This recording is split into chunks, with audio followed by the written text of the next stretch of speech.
Hi guys, இன்றைக்கி சூடான சுவையான காரமாக உப்புமா மாதிரி ஒரு ஓட்ஸ் எப்படி பண்ணலாம்னு சொல்லி நம்ம பார்க்கலாம். ஓட்ஸ் பண்ணுறதுக்கு ஃபஸ்ட்டு வெங்காயத்தை நல்லா முடிஞ்ச அளவுக்கு நல்லா தூள் தூளாக நறுக்கிக்கோங்க. இந்த மாதிரி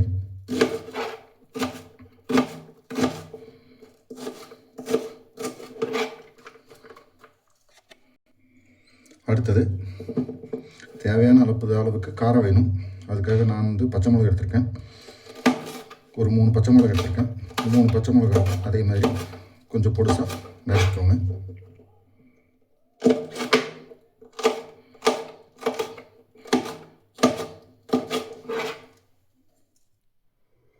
ஓட்ஸ் ஒரு கிளாஸ் அளவுக்கும் உங்களுக்கு தேவையான அளவுக்கு எடுத்து நல்லா கொதிக்க வச்சு தண்ணியை ஊற்றி நல்லா கொதிக்க வச்சுருங்க. இந்த அளவுக்கு வர வரைக்கும் நல்லா ஒரு கஞ்சியான அளவுக்கு வருது பாருங்கள். இன்னும் கொஞ்சம் தண்ணி ஊற்றினா கஞ்சி மாதிரி இருக்கும். இந்த அளவுக்கு வர்ற வரைக்கும் நல்லா கொதிக்க விட்டு ஃபஸ்ட்டு வேக வச்சுருங்க. அதுக்கப்புறம் ஒரு கடாயில் கொஞ்சமாக எண்ணெயை விட்டு நம்ம கட் பண்ணி வச்ச வெங்காயத்தையும் பச்சை மிளகாயும்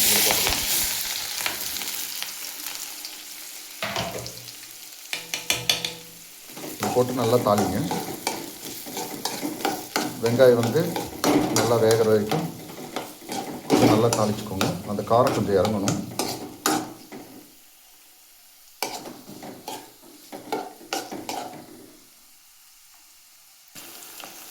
இப்போ வெங்காயமும் அந்த பச்சை மிளகாவும் நல்லா வெந்து வந்தது நீங்கள் பார்க்குறீங்க. இப்போ நல்லா வெந்ததுக்கப்புறம் நீங்கள் வேக வச்சு கஞ்சி ஆக்கின அந்த ஓட்ஸ் எடுத்து அது கூட மிக்ஸ் பண்ணிக்கோங்க. இதுக்கப்புறம் உப்பு போட்டால் போதுமானது. இது கொஞ்சம் லைட்டாக காரமாக இருக்கும். நீங்கள் வெறும் ஓட்ஸ்க்கு சும்மா உப்போ இல்லை சர்க்கரையோ போட்டு சாப்பிட்றதுக்கு பதிலாக இந்த மாதிரி 2 வெங்காயத்தையோ பச்சை மிளகா அதுக்கப்புறம் வெந்ததுக்கப்புறம் மல்லித்தலை, டேஸ்ட்டுக்காக மல்லித்தலை கொஞ்சமாக போட்டு சாப்பிட்டிங்கன்னா நல்லா டேஸ்ட்டாக இருக்கும்.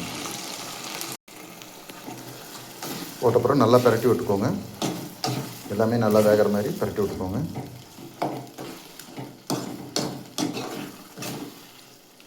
இது கூட உங்களுக்கு தேவைப்பட்டுச்சுன்னா வெஜிடபிள்ஸ், கேரட், பீன்ஸ் இந்த மாதிரி வெஜிடபிள்ஸு உங்களுக்கு டேஸ்ட்டுக்கு தகுந்த மாதிரி எதை வேணாலும் நீங்கள் ஆட் பண்ணிக்கலாம். இந்த ஸ்டேஜ் வந்ததுக்கப்புறம் சால்ட் ஆட் பண்ணிக்கோங்க. நான் இப்போது 3 பச்சை மிளகா போட்டிருக்கேன். 3 பச்சை மிளகாவுக்கு 1 டீஸ்பூன் சால்ட்டு போதுமானதாக இருக்கும் எனக்கு, என்னோடய டேஸ்ட்டுக்கு. நீங்கள் கொஞ்சம் சால்ட்டு கொஞ்சம் அதிகமாக விரும்புகிற மாதிரி இருந்துச்சுன்னா கொஞ்சம் அதிகமாகவே ஆட் பண்ணிக்கோங்க. பட் சால்ட் எப்போவுமே கம்மி ஆட் பண்ணுறது ஹெல்த்துக்கும் நல்லது. நீங்கள் சால்ட் ஆட் பண்ணதுக்கப்புறம் நல்லா பரட்டி விட்டே இருங்க. ஏன்னா அதிகமாக தண்ணி இருந்துச்சுன்னா நம்ம சாப்பிட்றதுக்கு கொஞ்சம் போரிங்காக இருக்கும்.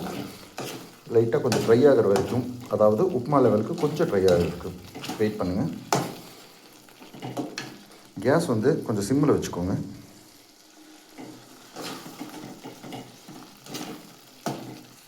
இந்த லெவலுக்கு வந்ததுக்கப்புறம் கேஸ் ஆஃப் பண்ணிவிட்டு ஒரு 5 நிமிஷம் மூடி போட்டு மூட வச்சிடலாம். கொஞ்சம் ஆறட்டும். ரொம்ப சூடாக சாப்பிட்டா நல்லா இருக்காது, கொஞ்சம் ஆறட்டும். அவ்வளோதான், முடிஞ்சு. இப்போ பார்த்தீங்கன்னா இப்படி இருக்குன்னு நீங்கள் பார்க்கலாம். அந்த ஆனியனோட சால்ட் வித் நம்ம மிளகா இதெல்லாமே போட்டு பண்ணுறப்போ டேஸ்ட் நல்லாயிருக்கும். ஜஸ்ட் யாராச்சும் இதை ட்ரை பண்ணி டேஸ்ட் பண்ணி பார்த்துட்டு கமெண்ட் பண்ணுங்கள். தேங்க்யூ.